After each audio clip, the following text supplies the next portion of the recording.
Hello and welcome to the Pixelated Realms Gamescast, your guide through the digital landscape, unlocking the latest and greatest in video game fun. I'm your host, Tyler Salerno, and alongside me is my friend, as always, Dustin. Dustin, how you doing? Good, good. And congratulations on taking over the host role from Alex permanently. He'll still be around, everyone. Don't worry. He's still the third member of the crew. We'll be on every week other than this week is on vacation. But yeah, Yeah, Tyler stepping up into the big yeah. shoes. We're hoping to keep everything moving along. In light of that, let's get right into it here, Dustin. You said you saw an interesting statistic today. I'd love to hear about it.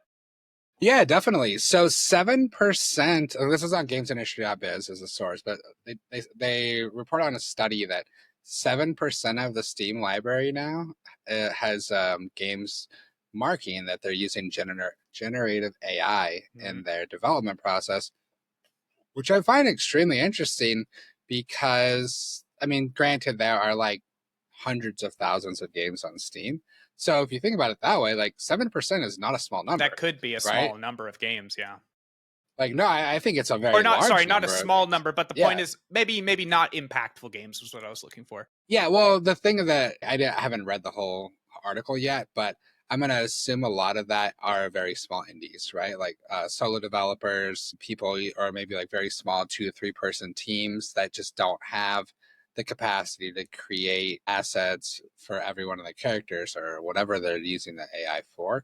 But it's a really interesting statistic that, if you watch or read mainstream media or listen to mainstream studio people, developers, especially, you kind of see this war waging right now between like developers, media, creatives who are very, very anti AI, extremely anti AI in the games industry. And then you're seeing some executives who are kind of like, hey, like we all know people don't like this, but you know, like the future It's is the the future.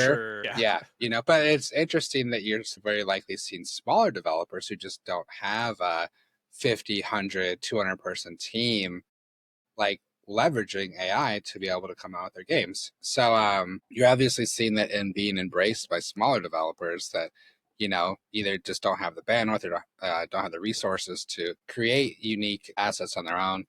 But yeah, personally, I totally understand the sentiment of AI, people being worried about it and it taking jobs. I'd love to see a point where AI isn't viewed as an alternative to a human workforce, but rather just a new cutting edge tool that can make work more Right. It's efficient and supposed to be easier a for tool. people. So that's my hope. But I do think AI is coming. It's not coming, it's here. You Yeah. Winter is here. Winter has come. Yeah, like people need to figure out how to leverage it so that it can enhance what they can do rather than replace them. Yeah, Not absolutely. And much we're easier said than done. sure thing. I mean, yeah, and we're going to wrap around to this topic a little bit later in the podcast because I think there's a lot to talk about, not only just in video games, although that's what we're going to focus on, but like AI is permeating everything right now. And I think you already raised a good point. It's a tool, and we have to figure out how to use that tool ethically and like I'm a believer firmly that it's not going to be replacing things as much as it's supposed to be supporting things. Who knows what reality will develop? Maybe that's overly hopeful.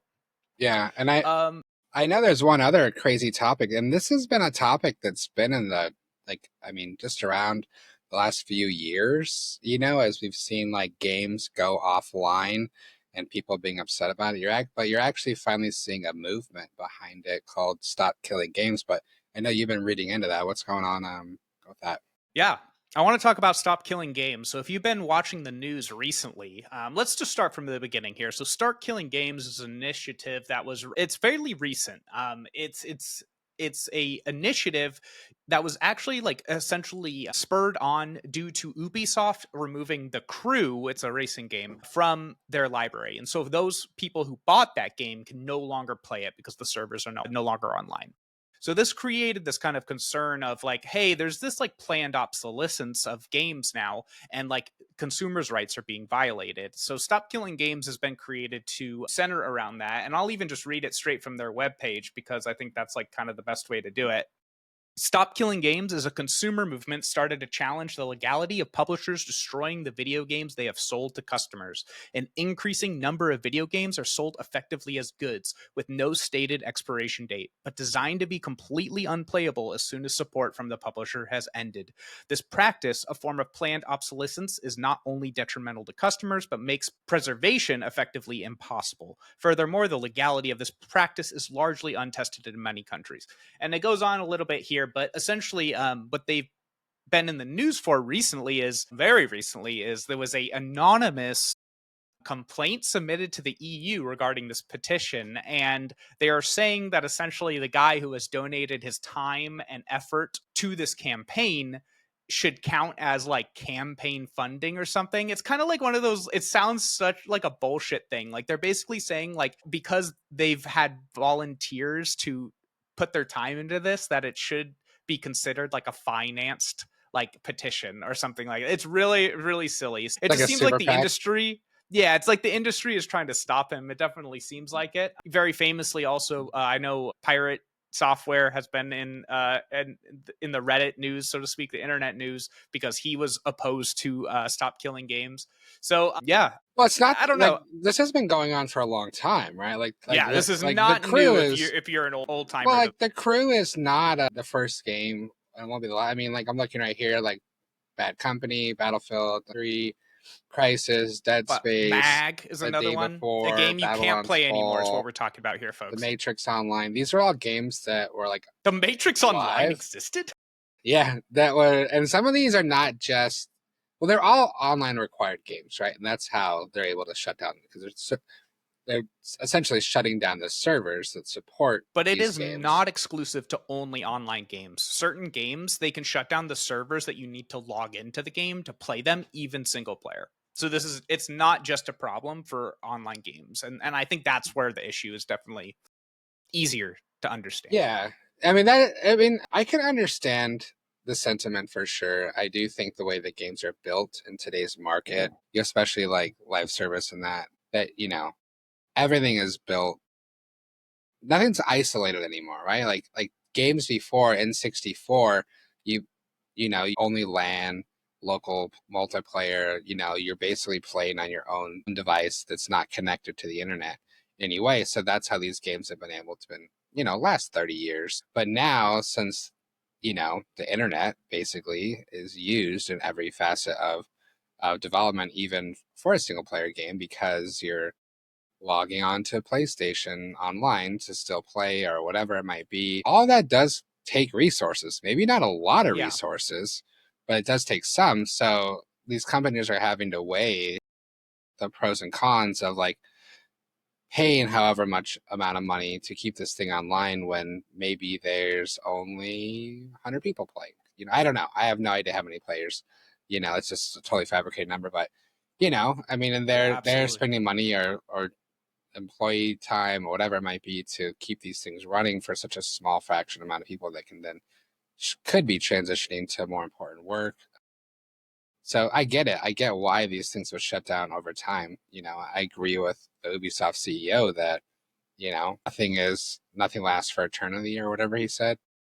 Nothing's eternal or something like that. I mean, it's why we're seeing a transition right now as well, from some studio or like publishers and that or I don't even if it's publishers or platforms, but or consoles, but you're no longer buying the game. You were buying a license to the game, Right. right? Right. The And that is consumer, it's why, definitely changing. yeah, and that's also why, like, you have terms of service agreements, things like that, where it doesn't matter how much money you've paid for skins. If you break rules, they can ban your account. All that is lost, right? So it's not much different here, where you're buying this game, you're agreeing to the new terms of service that, that this game can be shut down at any time for any reason per that publisher's purview, right? So Yeah, I I don't know. mean, I think there's a lot to talk about with this one because I think there's a lot of cases. I think there's cases where it's very, very reasonable and consumers' rights are being attacked and being kind of tarnished on. And then I think there's a cases where more like online games, right, where you have to actively have servers and employees supporting it. Yeah, like you cannot simply expect a video game company to support the game they made 30 years ago, right? It's just not reasonable. But yeah, we're going to loop back around to these topics. So for right now, we're going to get started. I am going to traditionally do a little bit of housekeeping here, and we're just going to say, first and foremost, thank you everyone for watching.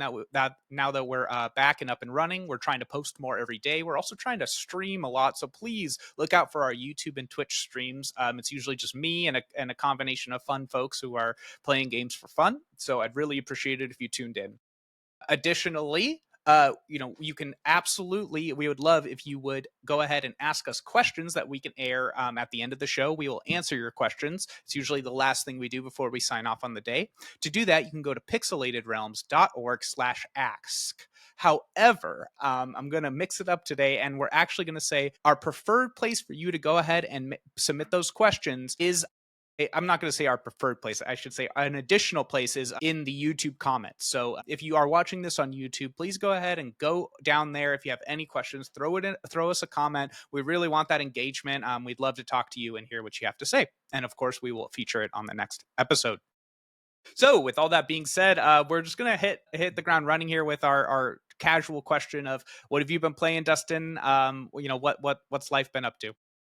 Yeah, still actually like I'm like super deep into Stellar Blade now. I had been like scratching the surface, playing a little bit here and there, but now the last week I've really like dived in. So I just Yeah.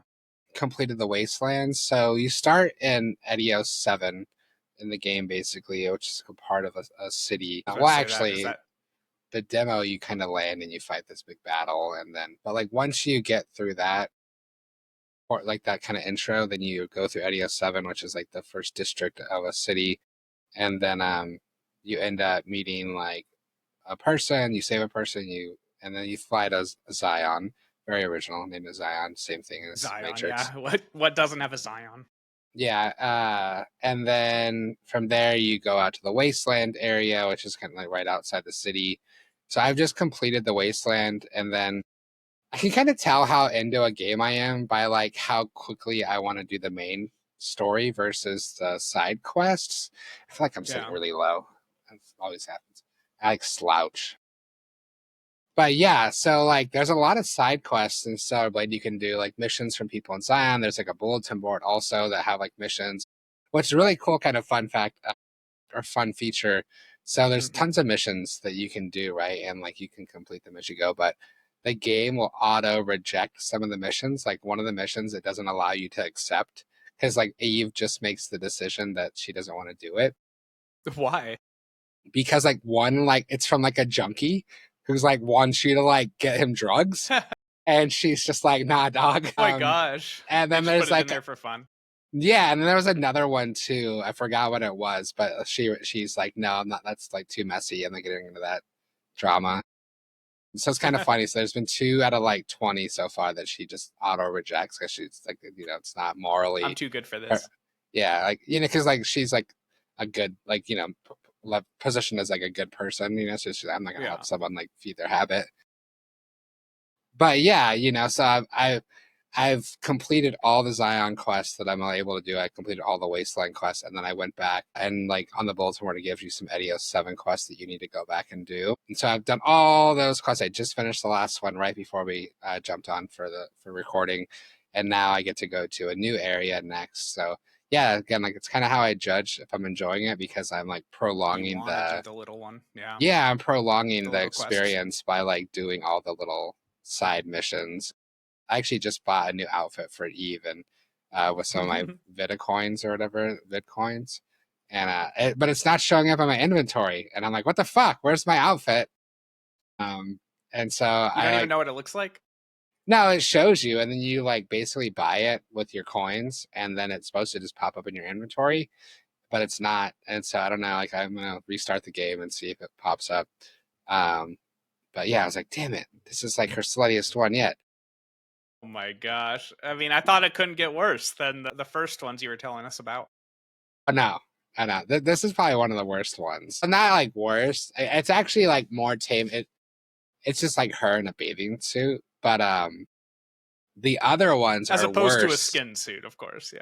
Well, the skin suit actually isn't that revealing because like she has on like a whole body suit. It's just like her skin color. But like some of the other outfits, like the Chinese dress you get, I think, for doing the demo or whatever, like that one's really revealing because it's actual skin. And then like when the dress flies up purposely in some of the scenes, like she just has on basically like a thong.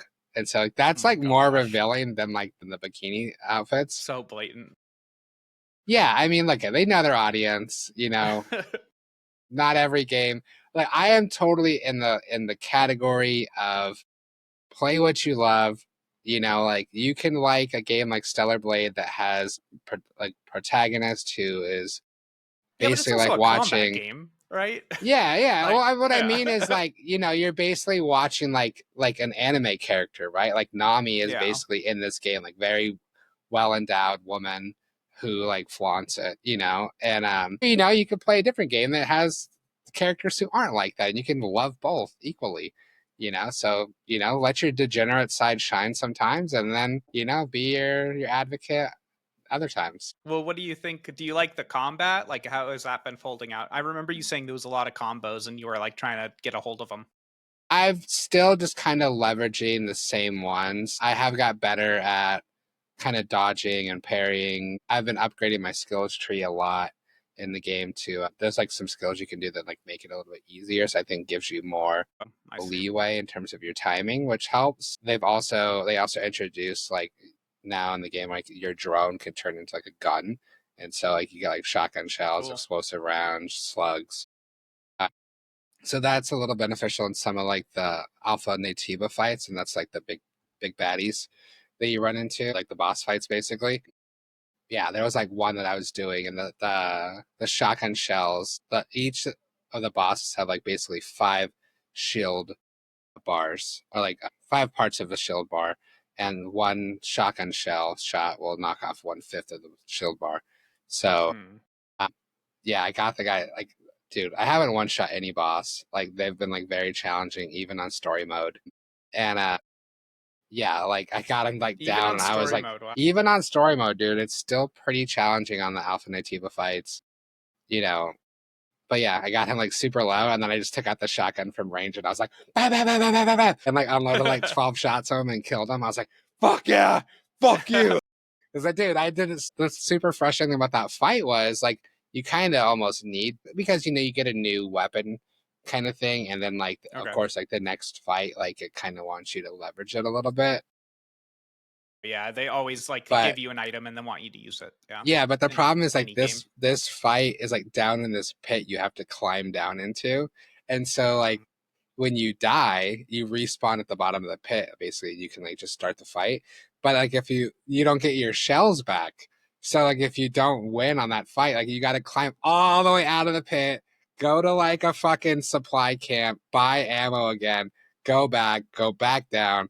And so it makes it very like annoying on that fight because like it happened. I basically had to do that 3 times Holy because shit. I failed with the using my rounds, and then I like, boop, boop, boop, boop, boop, boop, boop. It was so frustrating. One time I got him to like literally 1%, and he did like this stupid ass attack that killed me, and I was like, motherfucker. That's how it goes. Well, that still Yeah. sounds fun though.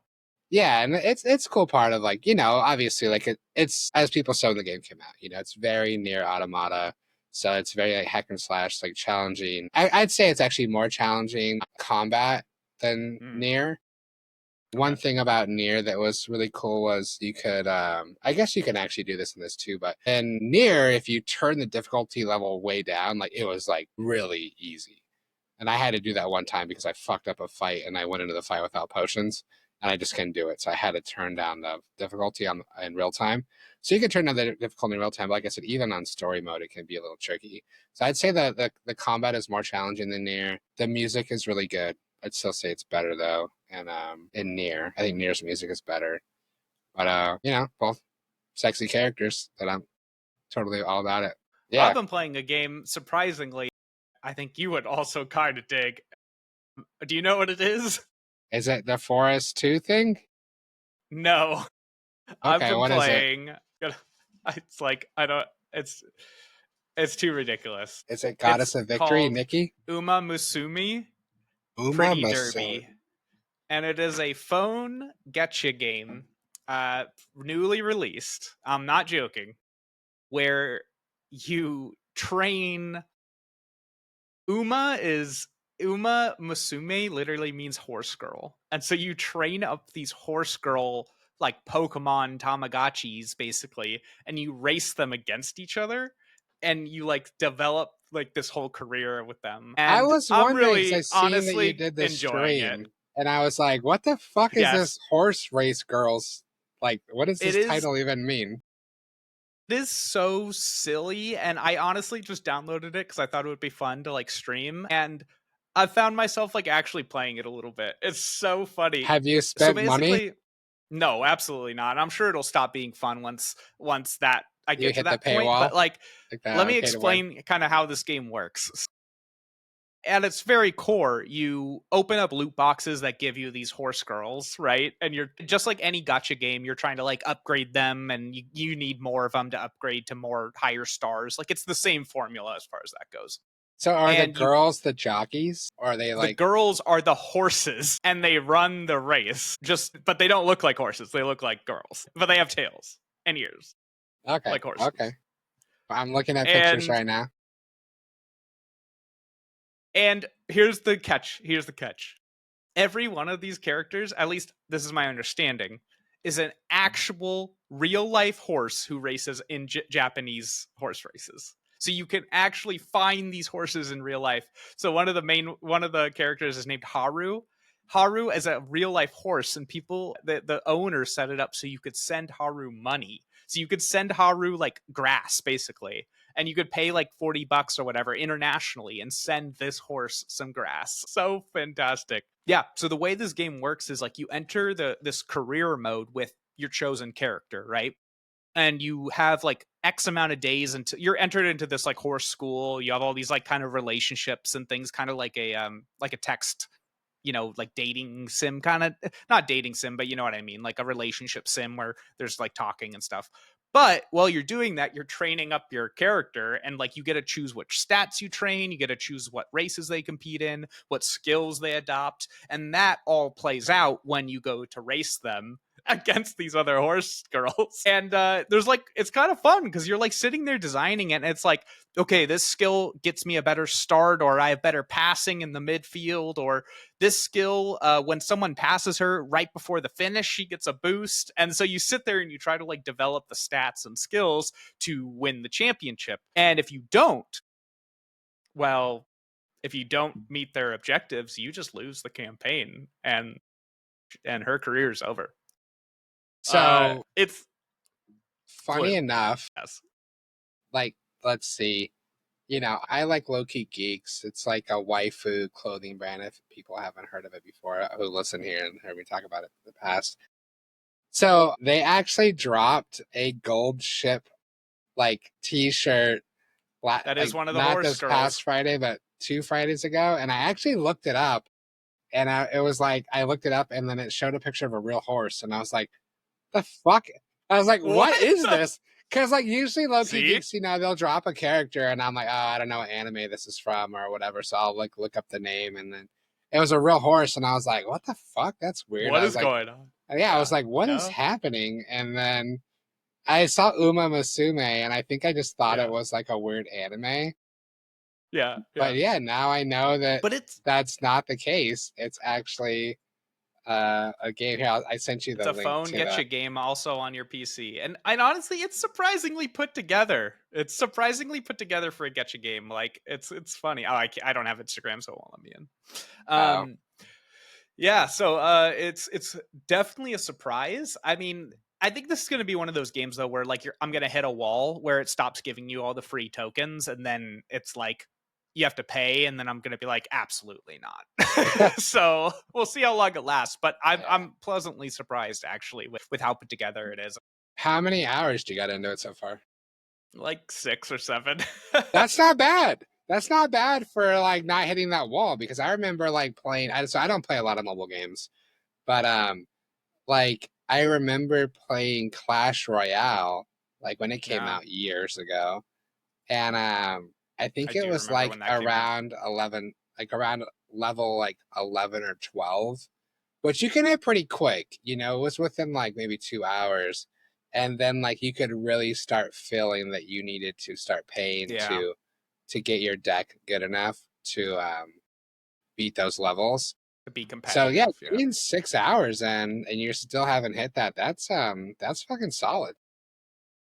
Yeah, no, I mean it's that like I said, it kind of feels like a Pokemon game or like a Tamagotchi game to me because you you're sitting there and you have a choice. Like, do you upgrade their stamina? Do you train them their speed? Do you train their like guts? Do you send them to go rest? Do you send them to go like improve their mood? So you're like trying to like keep them at their best, and then you pick your skills which determine like your really fine things, and there's different courses, there's different like weather, and they can be good or bad at all of those different things. So it's like you actually never know how the race is going to end, and I've had some like really exciting races and I'm watching and I'm like, holy shit, like she's gaining, oh my god, first place, and you're like, that was exciting, like that was fun, that was actually cool. So Yeah. yeah, really big surprise for me.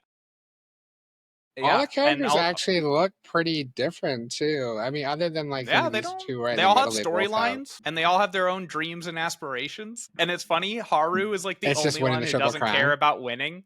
Haru is the only one who just wants to have fun and doesn't care about winning. It's fantastic. It's fantastic. and that's who you play. No, oh my gosh, he's the worst character in the game. Oh, nice. That's funny. Let's see. Yeah. Honestly, check it out. Download it on your phone, people, if you're interested. Even if you're not interested, it might be even worth it because it's just a really silly game. You'll feel silly playing it, but it's actually kind of fun. And especially if you're playing it for free, I don't think there's any harm in giving it There's a a go. fucking shit ton of horses. Holy shit. 1, 2, 3, 4, 5, Oh 6, yeah, 7, 14, 21, 28, 30, or no, yeah, 35, 42. Yeah, shit, dude. There's like 55 horses. That doesn't even oh my include gosh, Trace and Academy affiliates. There's another six, so 61. holy That's cow, wild. yeah. Yeah, so I haven't even beat it yet. That's really what I'm going for. I need to develop a horse that can beat the career mode, and I want to take the first place trophy. So But wait, if you can we'll do see. that basically without like paying, then like what's the incentive to keep? I'm not sure I can. That's the thing. Is I need better Okay. like support cards and better cards to upgrade my person, probably to move on. I Okay. don't think I'm going to be able to beat it by just grinding. So Yeah. we'll see. But anyway, I want to loop us back around at this point and kind of dive back into that like AI question here and deep, maybe not deep dive, but kind of like talk about that a little bit in video games. So, just as a reminder, at the beginning of the episode, we were talking about how there's a statistic that 7% of Steam games are using generative AI. If unless you've been under a rock, generative AI is everywhere right now. All types of AI are everywhere, and I think it bears discussing like how this is going to affect the industry, what makes the most sense in terms of like how it's utilized, and also just and like how this is going to affect everyone in general.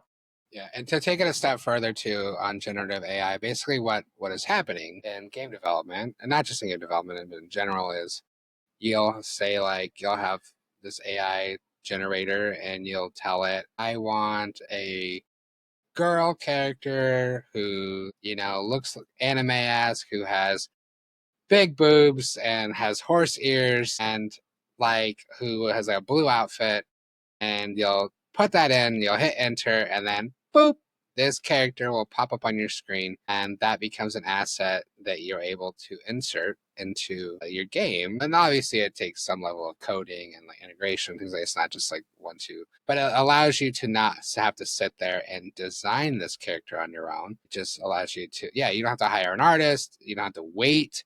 It just kind of pops it up. Now, that's basically what generative AI is, and you're seeing that being used again like to speed development, to minimize cost, to limit or to give you resources for other things. And it becomes especially beneficial when you have a solo developer or a very small studio that just doesn't have the money to hire an artist. So that's where likely a vast majority of like that 7% is coming from. But then you also see games like Pal World that, was a small team. I think it was like less than 20 developers, but that game fucking blew up. But it Yeah. is almost entirely generative AI in that game. But the reason I bring Well, up Pal World specifically is because you also get into a very tricky situation here with AI where generative AI, like nothing, AI is never creating anything original. yeah, AI is right. pulling It's not. information from like the internet to then consolidate it into an idea. But when doing that, you frequently, as we saw with Power World, have end up with content that can be traced back sometimes to its source, right? Like some of the Power World characters looked extremely similar to some Pokemon, Right. because that was very likely the main source of inspiration that the AI was using for those characters, So that's where it kind of gets tricky. I also think there's like we saw that in the Nvidia like display a while ago. I don't even remember when this was, but they basically showed like they artists created in game like a forest, and then they used the generative AI to like amplify the forest and multiply it, right? So they could turn like what was like a 50 by 50 foot area into like hundreds of you know miles of game like Yeah, so area instead of the setting. developer having to sit there and do that continuously, you Right. can just use AI to boop. So in that regard, right, they're taking their own creation They're and taking then their own using creation. AI Yeah. to speed development. That's like if I am animating something and I draw my own stick man and then I use AI to like help me do the motions, that's using it as a tool. That's not using it as a creative tool. So like I think that's really where the line is, right? It's like are you pulling from the internet to create a new creative asset, or are you giving this generative tool the asset that you want it to replicate, right? And like the former is very loose. There is no rules for that right now. We do not have laws to support that. So it's a real gray area. Yeah, I actually think there was something in the Supreme Court the last couple of months about AI and ownership around that. And I don't remember the details of the case, but my point is we are starting to obviously see it become things in the news or in courts because it's getting so close to copyright infringement. And then also we're going to start seeing on top of that, just like I think in time it'll be required for any company that uses AI for anything to disclose it. So we'll start seeing Yeah, commercials that say like in like little print on the bottom, you're right. like That really this should be. this was used with AI. Because I mean even Sam Altman, the CEO Yeah. Open AI. OpenAI, was talking today about that it's crazy to him that some banking systems and that still use voice authentication for security purposes because Yeah. it's so easy for AI to manipulate that. Once you have a recording of the person's voice, like you can basically get AI to say anything in that person's voice, right? So yeah, so I don't know. We're in a really Yeah. interesting. We're kind of getting off track Yeah. a little bit with like just the wider problems of AI, but I do think in the gaming industry that it will be a very beneficial tool.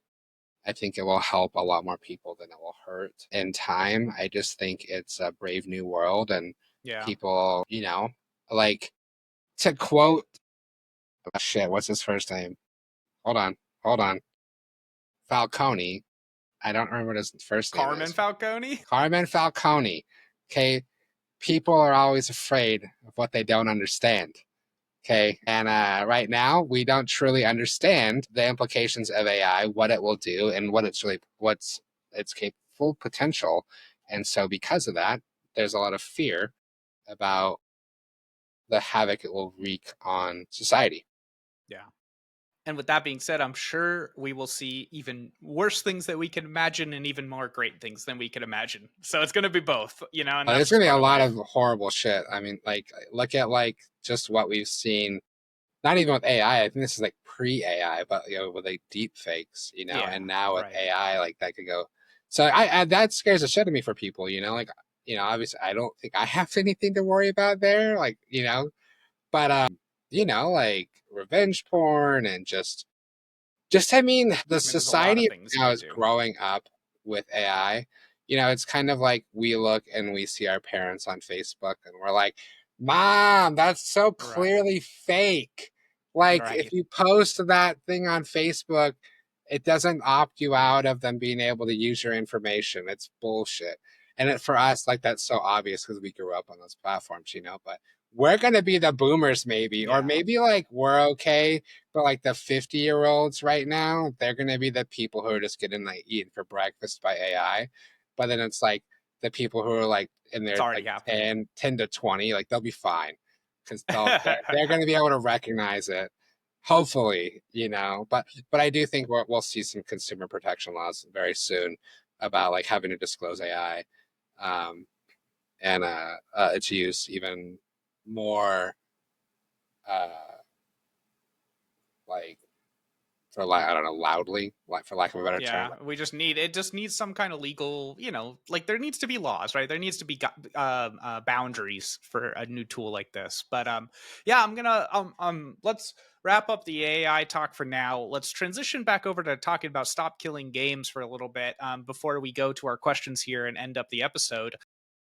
So, just as a reminder from the start of the episode, Stop Killing Games is an initiative, recent initiative, really spurred on by the just, consumers' rights being trampled upon and games being disserviced, or basically you purchasing a game and not being able to access that game at a chosen date, or planned obsolescence, it's called.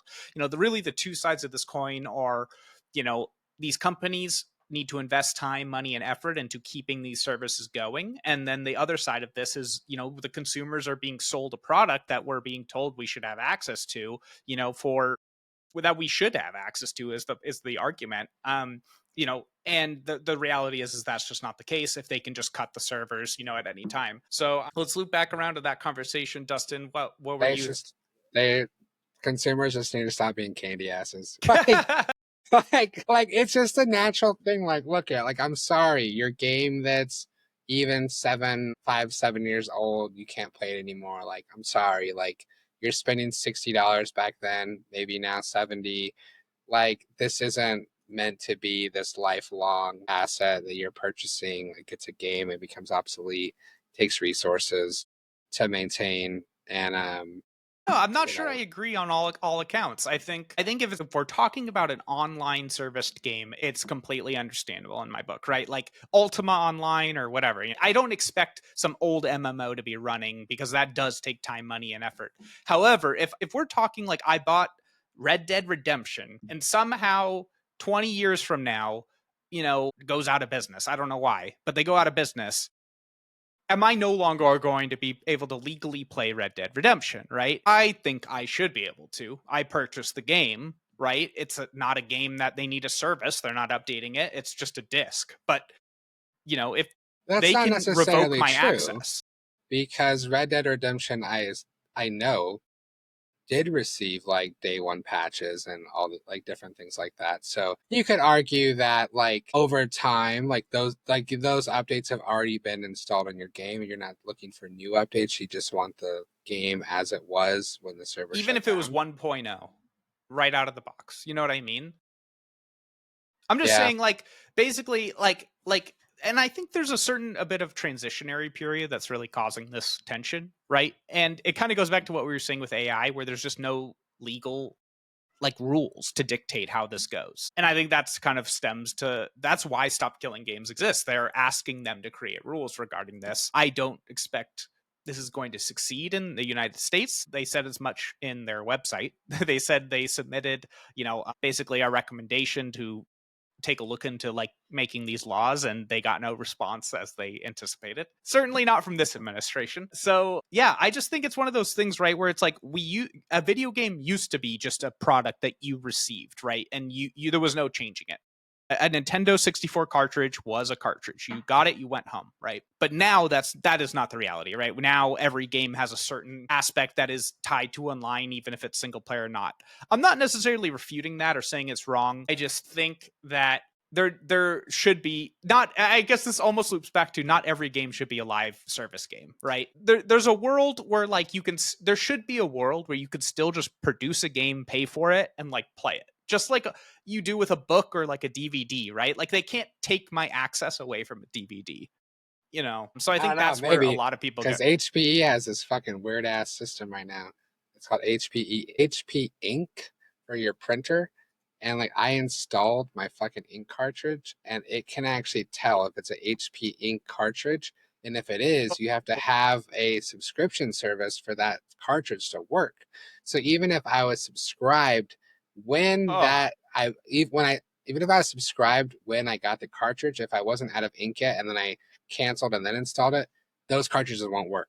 And like if you go oh over your amount my, of limit per pages you print, so right now my subscription is just 10 pages a month because I don't print that much. I thought that 10 saying pages a 10 month. I thought that 10 pages a month was like estimating how long until you need a refill.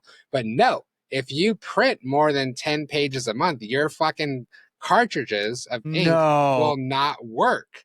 And you have to upgrade to another subscription that will allow you to you're print more fucking pages kidding that month. me. No, dude, I just got this is all like this Dude, throw past that like printer week. away. Yeah. Well, Throw that shit away. you can buy ink directly from the store that will work and you're not tied to that subscription. But if you want to do the HP ink, they set it up. You're just always going to get refills when you need them, blah, Scumbags. blah, blah, blah, blah. But I didn't know that they don't work at all if That's you're so not subscribed. predatory, dude. This is Yeah. exactly what So, Alex was talking about last episode, where he was saying there's subscription services now on his products that didn't start with subscription services. yeah. You So pretty know, wild. that's predatory. But yeah, they can basically just turn my fucking printer off, like, and say like this doesn't work, even though it's just an ink cartridge. And so I don't know, Holy maybe they cow. can turn off other things like that. But so here's my other argument. And my point here isn't this is like what's that shit where you bring up a point that's irrelevant to then try to make a point?